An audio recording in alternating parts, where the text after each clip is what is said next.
Hi friends, आज आपण बघणार आहे बर्गर घरगुती. आता हे जिरा आपण मस्त मंद गॅसवर स्लो गॅसवर भाजून घेऊ. 1 चम्मच जिरा घेतलेले आहे आणि 1 चम्मच आपण धने घेतलेले, ते अख्खे धने. तुमच्याकडे कुटलेले धने असेल तरी तुम्ही घेऊ शकता, तसं काहीच नाही. आता हे आपल्याला बर्गरचा मसाला बनवायचा आहे आणि 1 चम्मच आपण इथे काळी मिरी घेतलेले. हे छान आता मंद गॅसवर मस्त स्लो गॅसवर परतवून घ्यायचं 1-2 मिनिट आणि चवीनुसार इथं मीठ टाकलेले. तर आता प्रत्येकाच्या घरी कोणी आळणी खातात, कोणी तो मीठ थोडंसं जास्त प्रमाणात, म्हणजे आपल्या चवीनुसार घ्यायचं मीठ. आता हे छान आपलं खरपूस भाजून झालेलं आहे. बघा, धन्याचा रंग पण वेगळा झाला, मस्त वेगळा छान झालेला आहे. आता हे आपण बटाटे घेतलेले आहे. पावभर बटाटे मी बॉईल करून घेतलेले. त्याच्यात मिरच्या 2-3 कापून घेतलेल्या आहेत. चवीनुसार तिखट पावडर टाकलेले, मिरचीचं हळद टाकलेली आणि सिमला मिरच्या 2 छोट्या होत्या, त्या बारीक चिरून घेतलेल्या.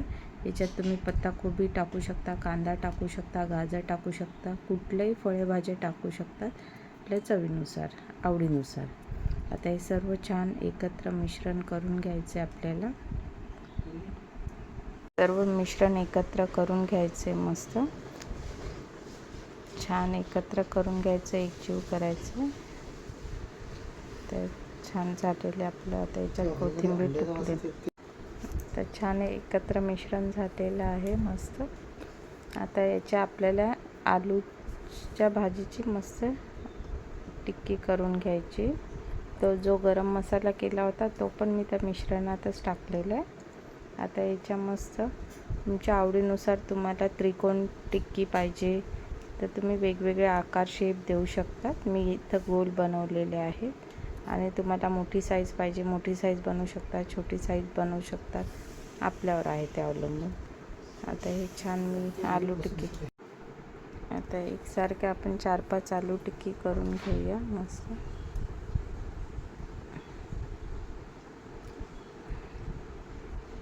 तुम्ही आलू टिक्कीला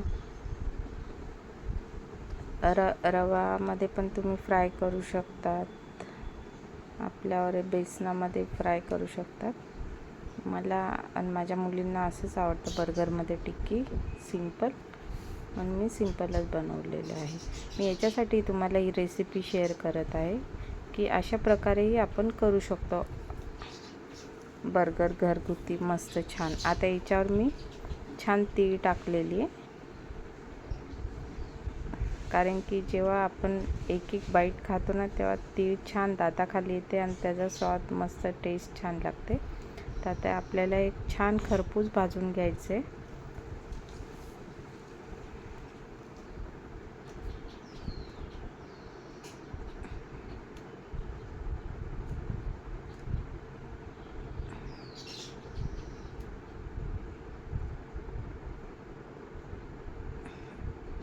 आता एक साईड झालेले आपले. आता दुसरी साईड पण छान खरपूस भाजून घ्यायचे.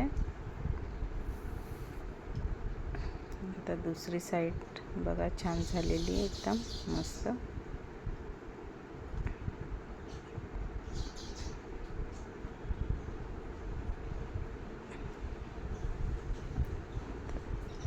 तर जास्त वेळ आपण वाया न घालवता आता छान बर्गर बनवून घेऊया, मस्त. आता हे आलू टिक्की थोडेसे 1-2 मिनटासाठी प्लेटमध्ये काढून घेऊया, थोडंसं थंड होण्यासाठी.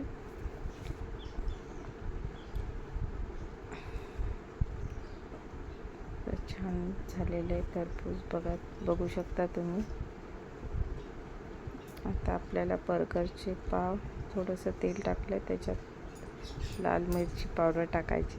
आता याच्यात मस्त तिखट छान, बर्गर म्हटलं की तिखट, आंबट, गोड, मस्त चटपटीत पाहिजे, म्हणून मी छान आता लाल मिरची पावडर टाकली. त्याच्यावर आपले हे बर्गरचे पाव छान मस्त मस्त फ्राय करून घेणार आहे. बघा, ते बघूनच तोंडाला पाणी सुटते. माझ्या मुली तर बोलत होते, मम्मी लवकर कर, लवकर कर, खूप भूक लागली. शेजारीच होत्या, त्या बाजूलाच होत्या पूर्ण ही रेसिपी होईपर्यंत. आता छान आपले पाव मस्त झालेले, फ्राय झालेले, छान मस्त तिखट सणसणीत एकदम मस्त, तोंडाला पाणी आले. आता दुसरे पण आपण फ्राय करून घेऊया मस्त.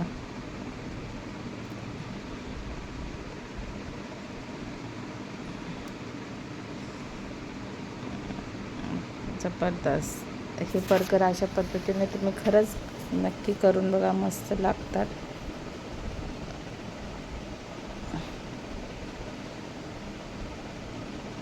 आता हे पत्ताकोबी आहे ना, ती अशी थोडंसं तेल टाकायचं आणि मस्त ती पण छान फ्राय करून घ्यायची. आणि हे अशी फ्राय केलेली पत्ताकोबी जर तुम्ही बर्गरमध्ये टाकणार ना, तर इतकं छान लागते. तुम्ही खरंच एकदा पत्ताकोबी अशी फ्राय करून टाका, छान लागते. आता हे मेयोनीज घेतलेले आपण ते छान लावून घेऊया. आणि हिरवी चटणी केलेली मी, पुदिना, हिरवी मिरची, कोथिंबीर आणि लसूण याची मस्त तिखट झणझणीत चटणी केलेली आहे. आणि आता पत्ताकोबी आपण एक एक स्लाइस ठेवूया, त्याच्यावर मस्त आलू टिक्की ठेवूया छान. आणि आता याच्यावर आपल्याला कांदे टाकायचे. आता टोमॅटो पण मी चिरले होते, पण मुली बोलल्या की टोमॅटो नको टाकू मम्मी, मग मी कांदेच टाकलेले.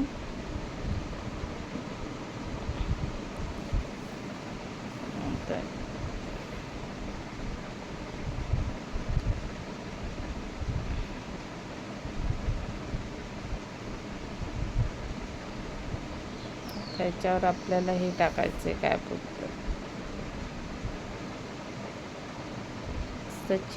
चीजच्या एक एक स्लाइस टाकून घेऊया.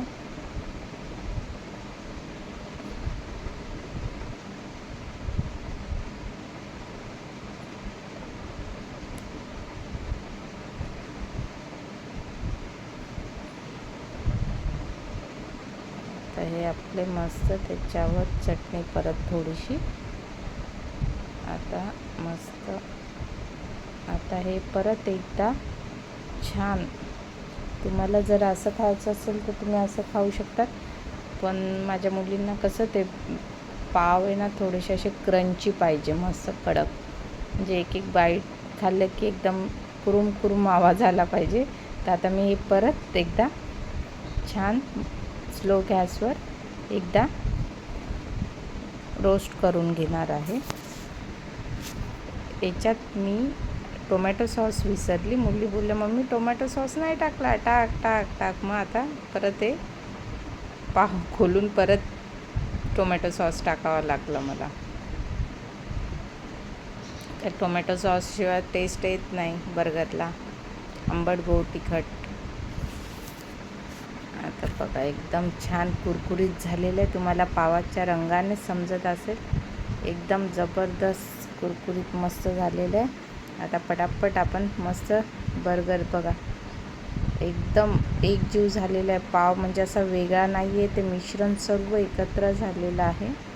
आता मस्त आपण याच्या स्लाइस करू आणि पटापट गरम गरम खाऊन घेऊया. तर तुम्ही पण असं एकदा करून बघा घरी बर्गर. एक बर्गर बाजारात 100 ते 150 रुपयाला मिळतो.